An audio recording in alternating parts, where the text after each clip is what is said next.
Up to that point, we were using a double dolly shot, but we weren't that far out of film school, so we still had that film school mentality.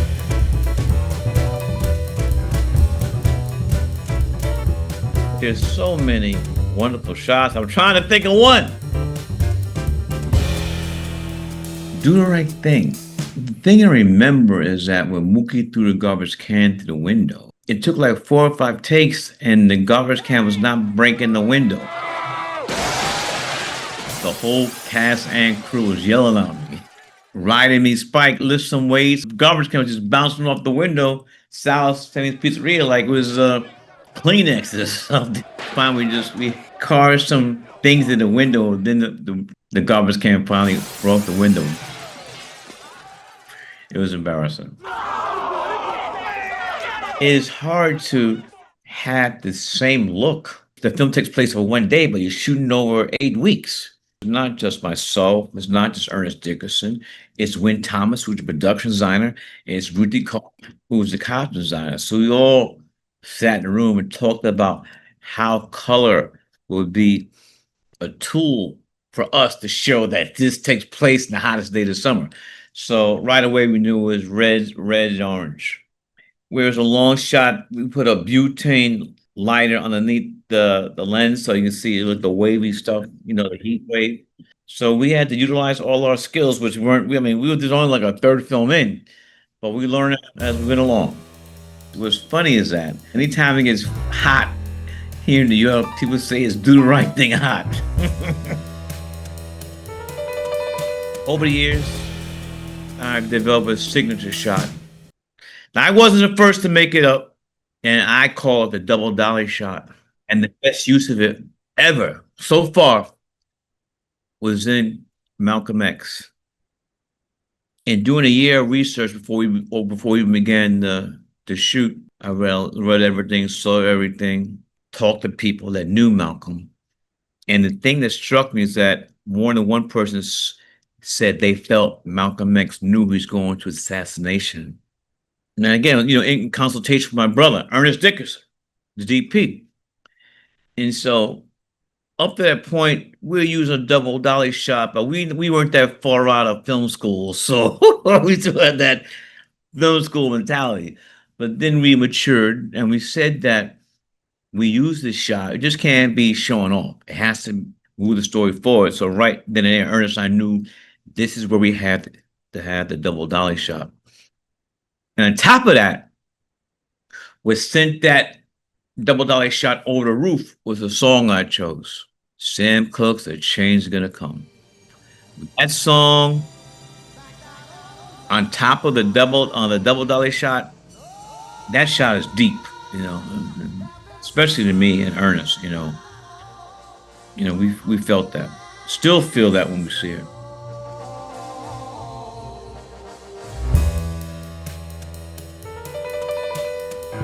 Ellen Curious is a great DP, great person, my sister.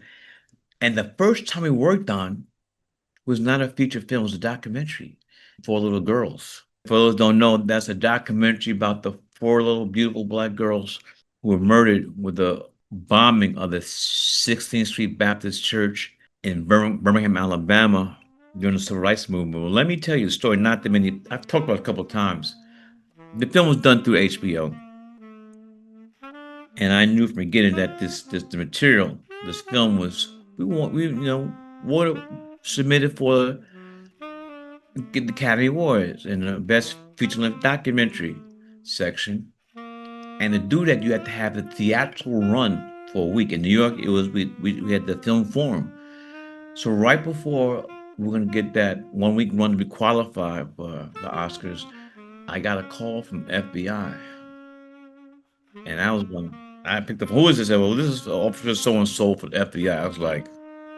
I was scared shitless. And it turns out they wanted a print for the film. And a week later, they reopened that case and charged 2 racist murderers. Jacob, who was not a friend of the FBI of the Civil Rights Movement, Black folks, they knew who the guy was. They knew who that motherfucker was. His nickname was Dynamite Bob. his nickname, and he was proud to tell people. And for me, that's one of the most proudest things that it's not something I talk about a lot. But they reopened the case, and some people have been walking around for years, putting them back in prison. Not back in prison, but back in prison many, many years later. The bombing was 1963. What I wanted to do with that film, this documentary about, by talking to the parents who lost their child, who lost their daughter, relatives, friends that lost, who were among these four little girls. My mindset was do a documentary, talk to these people, these friends, relatives, mothers, fathers. What were their children who were murdered in a church? Who might they become? For me, I don't have a preference between documentaries and narrative films. For me, it's storytelling. It's many ways to tell a story, so I don't feel like I'm handcuffed, I mean, my hands are free. Just tell the story, tell the story, tell the story. Let me think of a shot. Oh, I'll tell you, the opening shot from Creative Sequence with the drone. You hear Denzel's voice, and the drone's going up. You see this terrorist at the top of the Double Olympia. There's several shots with the drone in this film, but there's so many wonderful shots. I'm trying to think of one. Sorry, I don't have in front of me who is the drone operator, but he's great. Because a lot of ways it's become cliche. Same way the new technology comes, people just kill it. But that shot is exquisite. You finally listening to me. Well, number one, Kurosawa. Can you see this? He signed this to me. When he autographed something, he would do it with a paintbrush, the white paint.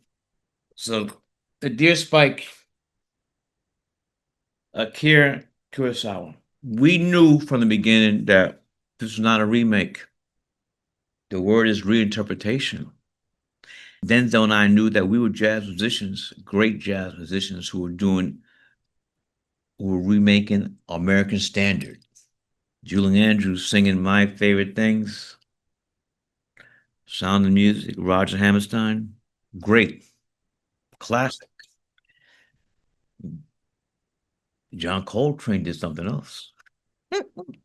So you have a tradition of great jazz musicians taking American classics with complete respect for the original. But we flip it. We put that, as I might say, we put that thang on it. So that was the approach that the great Denzel Washington took for this classic, High and Low, a cinematic classic. One of the greatest directors ever. Also, I knew a way to help this would be it cannot be the same title. So I came up with highest to lowest. And then highest to lowest. It's not T.O. You know where that comes from? Prince. So if you look at the lyrics of his, he's gonna flip it. So that was homage to Prince in the title also.